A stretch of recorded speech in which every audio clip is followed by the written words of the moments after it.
Examinations क्या है? एक तरीका है ना कि आपके बारे में परखा जा सके, जाना जा सके भैया साल भर में जो पढ़ाया था कितना पढ़ा और कितना आया।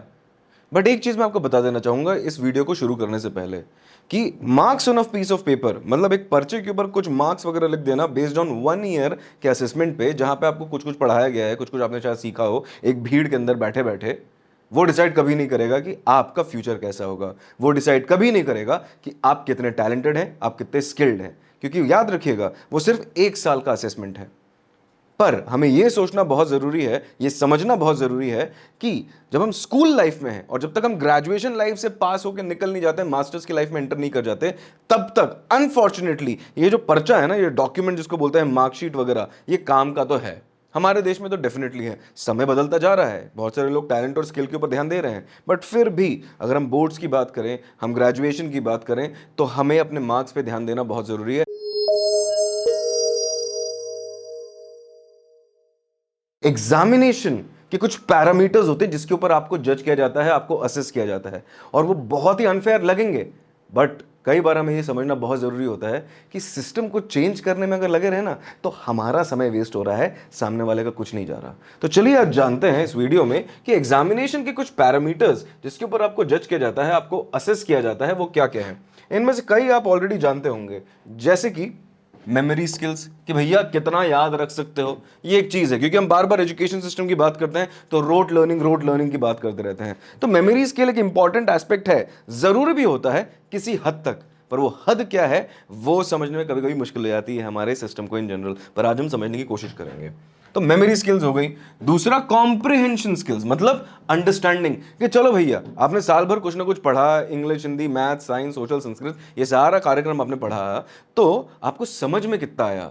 क्या आपको जो समझ में आया वो सही समझ में आया? क्योंकि जब भी हम इंग्लिश लैंग्वेज की बात करें फॉर एग्जाम्पल, तो वहां पे रीडिंग कॉम्प्रिहेंशन का सीधा सीधा एक सेक्शन होता है, और कॉम्प्रिहेंशन का मतलब ही अंडरस्टैंडिंग होती है।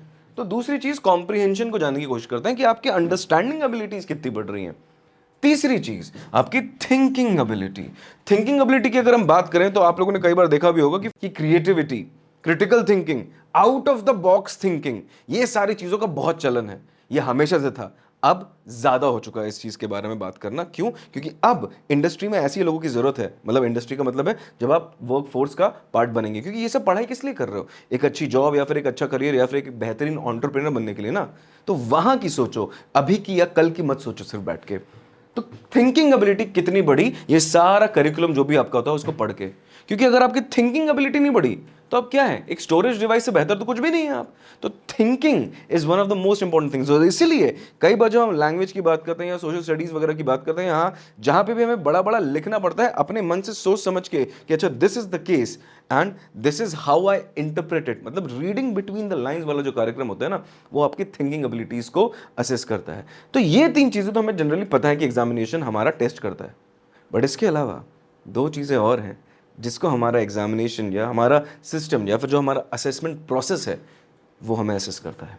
और वो तो 2 चीज़ें हैं, एक है टाइम मैनेजमेंट और दूसरा है स्ट्रेस मैनेजमेंट। ये मैं बताऊंगा, स्टे विथ मी। तो साल भर में आपने जो जो आपने पढ़ा है, मैं बोर्ड्स के हिसाब से बात कर रहा हूं, तो यहां पे हमें ये ध्यान रखना पड़ेगा कि 2.5 घंटे के अंदर इतना सारा कोर्स, इतना सारा करिकुलम, इतनी सारी इंफॉर्मेशन हम कैसे याद करें, रिट्रीव करें, ताकि हम सही प्रश्न का सही आंसर दे सकें। तो देवी और सज्जनों, कहने का तात्पर्य सिर्फ इतना है, एग्जामिनेशन सिर्फ आपकी मेमोरी को टेस्ट नहीं कर रहा है, ना ही आपकी थिंकिंग एबिलिटीज को, ना ही आपकी ability to understand a certain topic. वो आपके टाइम मैनेजमेंट को भी असेस कर रहा है, वो आपके स्ट्रेस मैनेजमेंट को भी असेस कर रहा है। क्योंकि ये दोनों स्किल्स जो है ना, ये रिपोर्ट कार्ड पे कभी नहीं दिखेंगे, बट लाइफ में ये दोनों स्किल्स हमेशा काम आएंगे। तो हमारे साथ इस छोटी सी सीरीज में बने रहिए, क्योंकि आगे आने वाले वीडियोस में हम डिस्कस करेंगे कि टाइम मैनेजमेंट होता क्या है और किस तरीके से हम अपने मिड टर्म का भी एग्जामिनेशन हो, कोई भी एग्जामिनेशन हो, रिगार्डलेस ऑफ द सब्जेक्ट, या और फ्यूचर में जो हमारा बोर्ड आने वाले हैं उसमें भी हम टाइम कैसे मैनेज करें, और साथ ही साथ हम स्ट्रेस को किस तरीके से मैनेज करें। और याद रखिएगा, ये स्किल डेवलपमेंट के ऊपर बात कर रहे हैं, और ये skill development is everything as a student that you should learn, क्योंकि तब ही आप हमारे जैसे एजुकेशन सिस्टम को क्रिटिसाइज करना बंद कर देंगे। चलिए मिलते हैं एक नई वीडियो में।